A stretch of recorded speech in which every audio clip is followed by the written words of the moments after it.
मां आपन परिचय भाई मो ना है डी लक्ष्मी आम सकाल 10टार आसी बसीचु किंतु मालिक कौची आसबी आसबी कही कहीकि 5टा है पुलिस भाई माने आसिले बुलिकी गले ता स्त्री आसिक आम कहला नाई एटा मिछ धमकौचे यार सियाड़ कहला ता पुओ भी आम बाड़े पे हाथ उठेला ता पुओ सान पुओ मु कहले असद हुसैन से आपन नंबर के दिन काम करथिले आमे एठी आसी 4 वर्ष हला काम करथिलु 4 वर्ष हला पैसा देबी देबी कहूचे किंतु आ पैसा दबर नाही खाली आंठे दउचे एते वर्ष हला काम करलानी आपन चलुथले केमे से माने पैसा दउनथले से आमे ठिका आमे ये सर को जगतिलु काई कहले अंक पाकर आमे काम करछु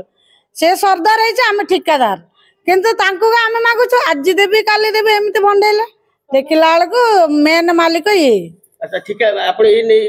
थाना रे अभियोग करथिले थाना भी जणैछु को थाना जणैथिले आमे लक्ष्मी सर थाना रे जणला पर थाना को कहले थाना वाला कहले तुम से पैसा दबो मु आमे संध्या भीतर कोन गोटे तमर फाइनल करबू कहले ये लेखी थाना एकता लेखी आसे लेखी गाइस आ पर आपण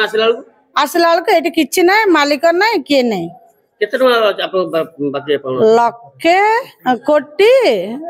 70,000 न जदि से न आसे आपण कोन करिवे हम काली भी एटी घेर करबू पर दिन भी याटू और 30-50 जण आने के चिड़ा करबू से कोन पे हम गरीब लोकर पैसा खाइबो आमे खट्टी के आनछु तो हम कोन मागणा मागुनु जाला पैसा रखियो कहले हम आउतरे एटी घेरी करबू जा अब थाना वाला आसले भी हम सुनिबनु डायरेक्ट घर भीतर बसी बाड़ेबू आपण परिचय मो नाला दामोदर साहू आपण ए ठिका काम केते वर्ष लागले तथापि 20 वर्ष पाखा पाखा काम ये जो काम करिया द्वारा आपण से जो गरीब गुरिया लोक मजदूरी काम करथि ता पैसा पाइ नथि अभियोग करथि कि बहुत ठिकादार हम अल्प अल्प दउछि कि मालिक जमा दउनि कोन घटना कोन कि सर मु जेहेतु बाबूंकर विश्वास रे काम कर देछि मते 5 वर्ष लाने दौड़ौछन आज देबी काल देबो आस दे देबो घर को आसिले सुधा बका करछन पैसा दउनांती सुधा बका बाड़े गुंडा लगे मार देबी तो परिवार को नष्ट कर देबी ए दुनिया प्रकार कलंकारी करछन ना को ताका नाम एसके हर्षद हुसैन उठ गेलो हां ई बमिखाल तां घर 614 प्लॉट नंबर आ अच्छा ए बाबत आपण थाना को जोगाजोग थाना रे जोगाजोग करथिली कोन थाना वाला तांको डाकिथिले